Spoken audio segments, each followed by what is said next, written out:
What's up, taekwondoistas? It's Moonlight Magic Night. It is a full moon this Friday evening, and I just wanted to elaborate a little bit as a part 2 on what I spoke of yesterday, how to get rid of burnout and why you have it. So I have been working a lot these past couple months and weeks, and things have been really stressful. And I realized it's because I've been in a state of busyness and not in a state of living my purpose. So I just wanted to share a more practical, step-by-step approach to what I spoke of yesterday, which is when you are busy and focused on your to-do list, you are not living in your life purpose and you are stressed, because when you're in the weeds and in the details, that gives stress. And the solution to that is to zoom out and to figure out what exactly you're here on the planet to do and try to focus your goals around that. So I developed a little sheet to kind of tell you or show you more concretely what this looks like, and let's see if it will actually turn up and not backwards. Okay, so you're going to have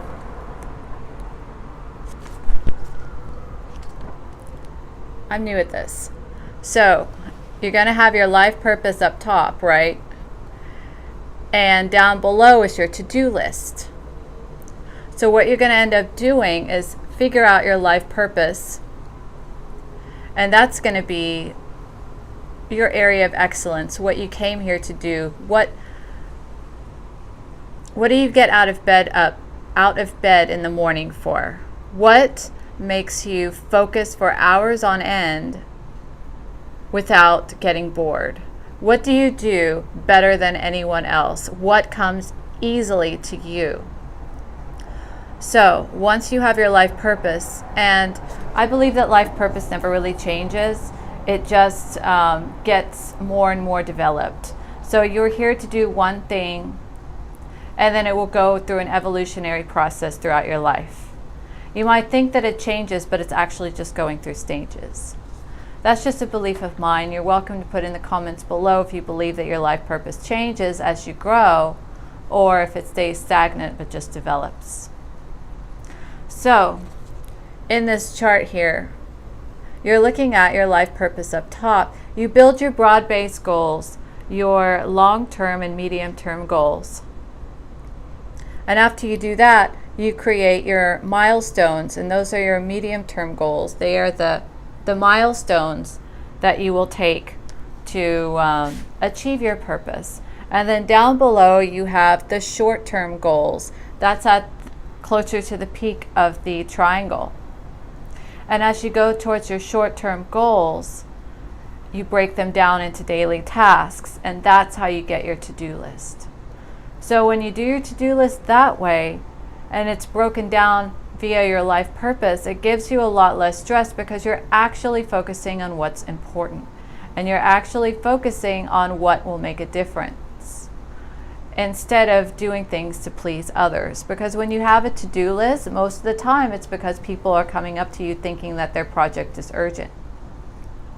But then you have to take a step back and then realize, how is it moving forward the planet? You know, how are you helping people? How are you moving forward life on the planet? How are you moving forward humanity? So I have here like a gravestone. And for that purpose, you're supposed to ask, what does my legacy, what is going to be my legacy after I die? What do I want people to remember me by? And that's just something that you want to think about as you're thinking through your life purpose and getting out of the weeds. So whenever you're stressed, and think about if you're being too busy. And if you're too busy, where are you getting your to-dos? Are you focused on the details? When you're stressed, you have to zoom out and look at the big picture of things. Not ignoring. It's not about ignoring your problems. It's about focusing your problems in a way and framing them in a way that fits your life. And it actually gives you empowerment. So down at the bottom, I also wrote, the to-do list shapes into another triangle that says details equals stress. So success. What does success mean to you? Many people think success is all about making a lot of money or moving up the corporate ladder, being powerful. So power and money, right? I ask you to question success as actually being relational. So success is not about what you do, it's about who you become. So when you look at success that way, it's a lot more meaningful and long-lasting, because if you say, for success, I want to make $1 million. Well, what happens when you make that $1 million? You know, what happens when you have all those designer clothes that you always wanted, but you don't know why you wanted them? Maybe you wanted them just to impress people that you don't even know. Or maybe you wanted them because you didn't have any self-esteem and you felt like you were worthless. And the only way that you could feel worthwhile is if you get designer outfits. That's just something to think about when it comes to success. I know that's a very unorthodox way of thinking about it, but think about success as relational. So, if you're working all day to provide for your family, to make a lot of money, for instance, you're really missing your life where you could be with your family, if you love your family or have one. Or you would be missing your life spent with your pets or loved ones. So all the people, I know there are a lot of fathers out there, you know, I know the society is changing, but back in the day, the man used to be considered the provider. So he would go out in the office and work all day to bring home enough money to take care of the family. So if you're out all day working to make money, you never see your family, is that really success?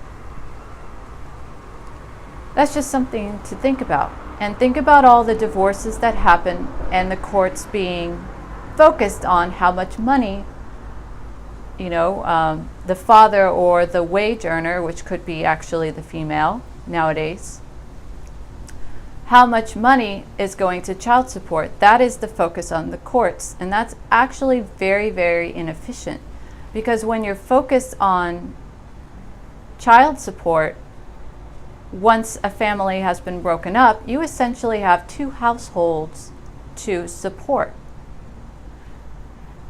Therefore, you're going to have to be working so much more. And that takes away time spent from the children, and the children don't actually grow up with adequate emotional resources. The fact of the matter is, today, most people are not emotionally adjusted. They don't know how to handle negative emotions. Even adults. I see many adults don't know how to handle negative emotions. They don't know how to handle frustration, and they only think about themselves.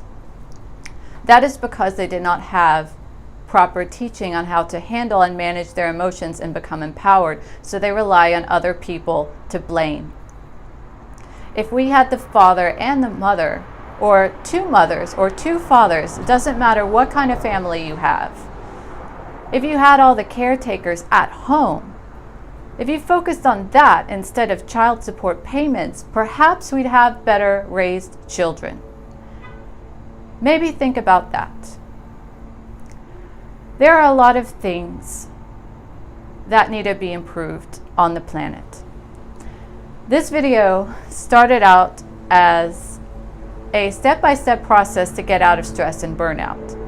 But then I zoomed way too high up in the sky and started thinking about world issues and making humanity better.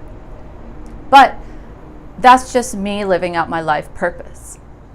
And that's just what you do when you're in your life purpose. You think about these things and you think about how to improve humanity and the world and improve your life. It all starts with you. If you're busy all day running towards making that perfect salary or that perfect position or buying that LV bag that you always wanted to impress your friends with, if you focus on that, what does your life really mean? What is this gravestone going to say? What have you contributed in your life? What do you want to contribute? You can still change that now.